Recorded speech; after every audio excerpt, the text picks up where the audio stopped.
Mikuriya. Mikuriya, perfect. Mikuriya. And I'm thrilled to have Tod with us in the Louisville area this evening.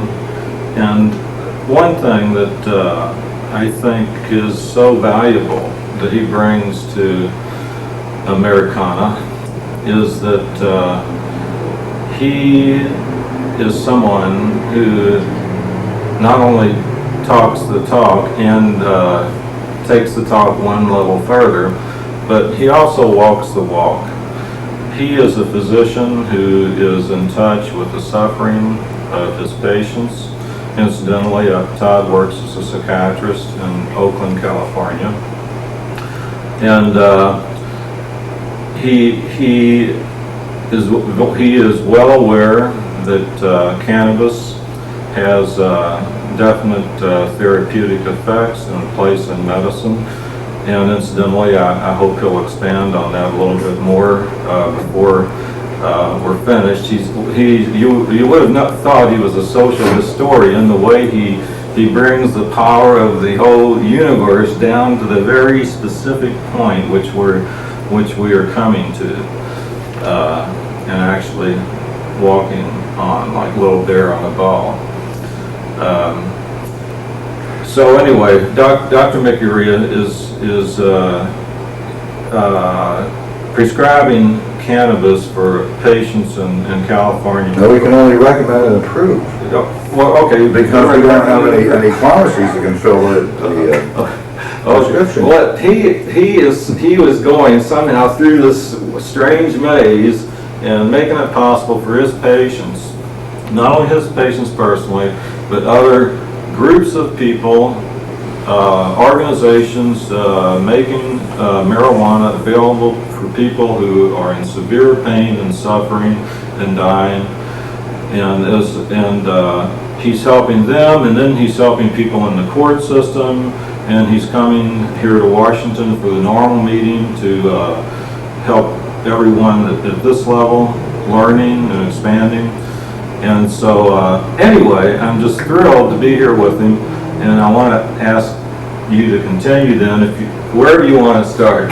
Okay, well maybe I should tell you a little about my background. I'm half Japanese and half German, and was born in 1933, and was a happy, well-adjusted person in a small rural town in eastern Pennsylvania until 1941, December 7th, when my sister and I and my mother and father were transformed into war criminal surrogates.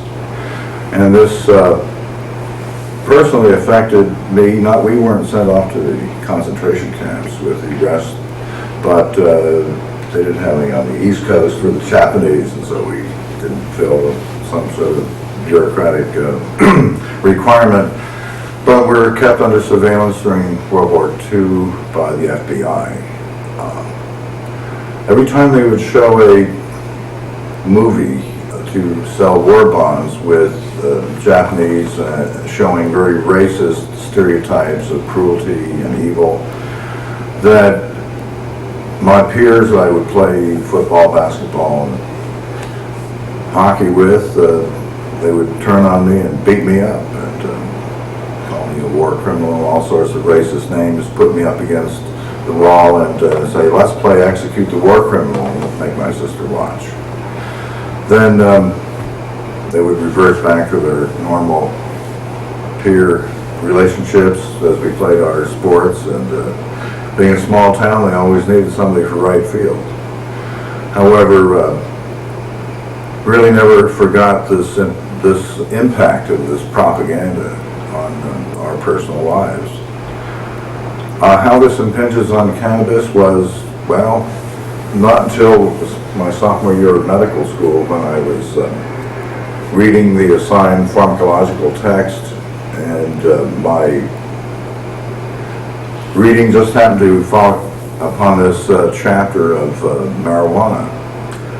And the more I read about it, and I said, these effects don't seem all that terrible, and yet it's this Narcotic, that's treated like worse than morphine or heroin or cocaine, and this is something to be avoided, and I could definitely ruin my medical career if I had anything to do with it.